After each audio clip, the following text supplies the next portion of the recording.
Okay, great.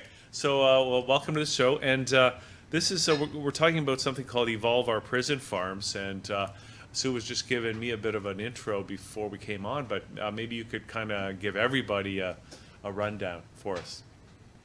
Well, sure. I run Evolve Our Prison Farms. It's a campaign. We are a community coalition, just a bunch of everyday folk who are concerned about the use of animal agriculture as a rehabilitation program for prisoners. And we have been campaigning for nearly 2 years now for the government to bring prison farms back to Canada as plant-based agriculture, being innovative, sustainable, forward-thinking. And if they insist that animals are at the core of the rehabilitative benefits, then we are saying that sanctuary is the only way to do that without involving prisoners in conflicted relationships with the animals, which is a necessity in animal agriculture. Okay, and that's very interesting because I've heard, I think there's been studies done where if they give prisoners an animal to care for, like a dog or a cat, you know, like a pet, that it has a really profound impact on those prisoners. Very therapeutic. Yeah. So obviously a sanctuary would seem to be a better idea. It just makes sense. There's no other circumstance in which it would be considered acceptable for therapy animals to be killed at the end of their service, let alone for prisoners to be the ones slaughtering and butchering the therapy animals that they had bonded with and eating them also.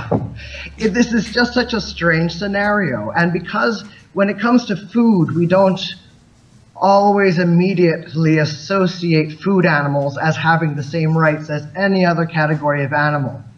But it's only our distinction, putting them in that category of food animal, and then we just don't think of them as having the right to their lives, to their bodies, to their babies, to their milk that their bodies produce. So this is a really interesting scenario that we have an opportunity here to raise awareness about what's actually involved in animal agriculture. This isn't a scenic, bucolic, old MacDonald had a farm scenario. In order for any animal to make milk, like humans, they have to be pregnant.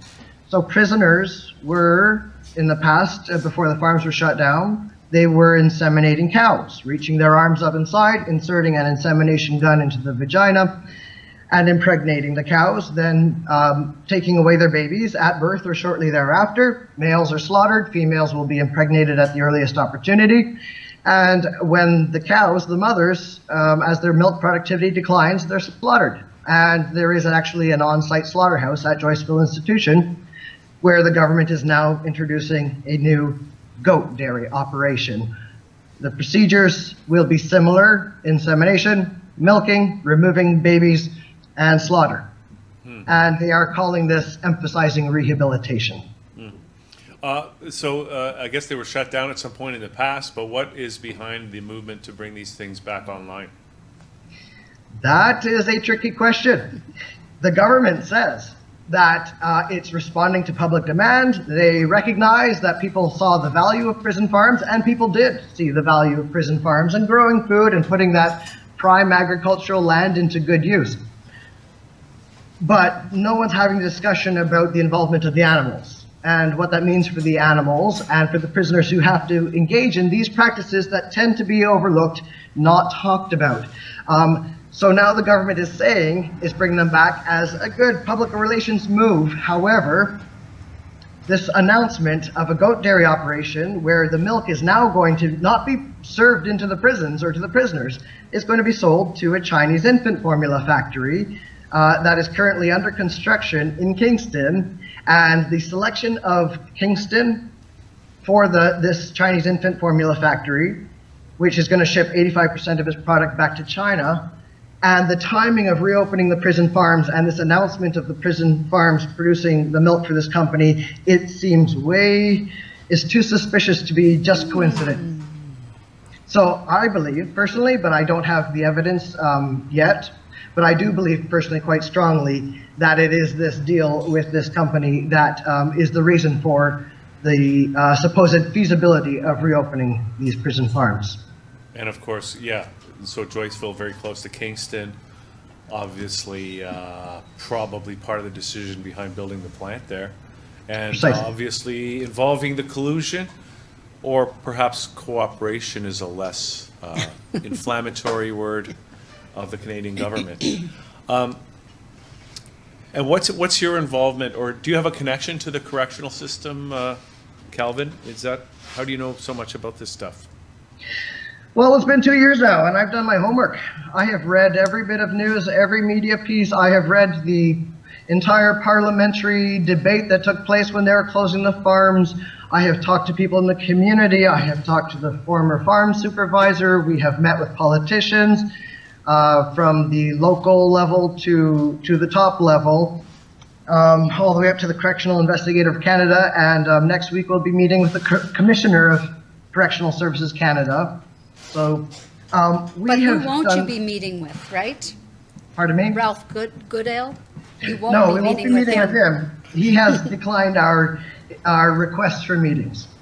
So we've had only the opportunities that we've been allowed to have. Corrections has been very respectful and open and cooperative, but this isn't, essentially this isn't their decision. The decision is up to Minister of Public Safety, Ralph Goodale. And it is he who has decided to pursue this goat dairy plan, which has taken everybody by surprise. Not so much me, because I've been reading the articles and the news, and I've seen the writing on the wall here and there, but very much kept on the down low. So that makes it extra suspicious for me. The writing has been on the wall. So we've been trying for about 1.5 years to get a meeting with Minister Ralph Goodale. He does meet with groups, particularly with proponents of dairy, and he just this past week has finally responded to us and declined our invitations to meet with him. So he has shut that door, but we are still pursuing every opportunity that we can, and every democratic avenue to influence this, and including in December we submitted a 13,000 signature petition to Minister Goodale, which received no response, no acknowledgement. We have submitted reports, we have collected expert testimonies, everybody from lawyers to criminologists and climate change experts to experts in interpersonal and animal abuse, and submitted all of this data, all these reports, and all of these opportunities for innovative plant-based agricultural market opportunities. The markets are booming, and we can make money. There's this false dichotomy being set up that in order for the farms to make money, it has to have animal agriculture. Otherwise, it's just throwing money away. But no, you can make money off of plant-based farms. Many, many farmers do plant-based and do very, very well. We just need to be proactive and inventive and creative. Well, especially as we see the numbers of vegans up 350% since 10 years ago. Obviously, the market for plant-based food is already going up. But it sounds like this deal, it's like, somebody shook hands, made a deal between Canada and China, probably. The Chinese were already invested in building the plant. I mean, they've just paid lip probably service. very difficult for Ralph Goodale to go back on his word or somebody's word. Precisely. And so we do understand that this is a situation, there are no enemies here. There's no bad guys here. There is just like, there's a system in place that has been barreling forward, and everybody's playing their role and doing their part, and really, most people playing their roles, their hands are tied. Yeah. And so we understand that. So this isn't about making enemies or getting angry or violent, but we understand that we have to raise awareness. We have to have the difficult discussions. We've had politicians tell us outright, I understand what you're saying, but how do you have this conversation at the same table as a dairy farmer? Well, I say, you just do. We have to. This is about the rehabilitation of inmates. This is not about dairy. This is not about food. This is not about, it's not even about the environment or anything like that. This is all about rehabilitation. Point final, stop right there, and then think, what does rehabilitation look like?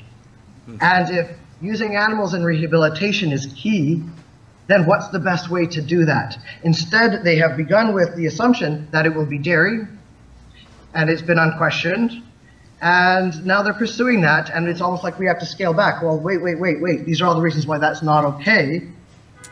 Whereas they're treating that as the norm and the expectation. Whereas this is about rehabilitation. We have to bring the government back to recognize what this is all about. Right, okay. And stop that train from barreling forward. And then what can people do about it? Do you have a website or something where people can go? Is there another, what can people do? You can go to evolveourprisonfarms.ca, and you'll find there's a page on that website, a Take Action page, and it gives you advice about what you can do. You can write to Minister Ralph Goodale himself. Postage is free to him at the House of Commons. That's Minister Ralph Goodale, House of Commons, Ottawa, K1A0A6. That's on the website as well. Call your local MP, write to us, tell us what you think, and go on our Facebook page, Facebook at Evolve Our Prison Farms, and share and comment and engage in the debate and the discussion. Be a part of this. This is not just about Kingston. This is not just about prison farms. This is a national issue, and it's a justice issue. Human rights, animal rights, environmental justice, so many issues of justice converge on this issue of the prison farms. And we have an opportunity here as a country to model sustainability, intelligence, forward-thinking approaches to agriculture and to rehabilitative programming. And it would be easier and it would cost less than this animal agriculture model. Okay, well, Calvin, this is great. Thanks for coming on the show today. Tell us about this. Good luck with the fight, and let's stay in touch, and please come on back when you have some other news to report. Well, thank you very much. I appreciate that, and I would love to come back anytime. Okay, great. Thanks, Thank Calvin. you. Okay, all right, Sue. That was great. Calvin's great. Yeah. It's We one should of go my- visit One him. of my causes. Let's go visit him in Perth in the summer. Yeah, do. Come on out. Okay. Okay. Should I hang Let's up go now? protest outside. Well, the, we're just gonna Yeah. say we're gonna take a little break here on liquidlunch.channel.com. We're gonna come back. We still got Susan Banks and Jen McQueen to come on the show. Okay, so I'll hang up. Yeah, we can hang up now. Okay, thank you so much.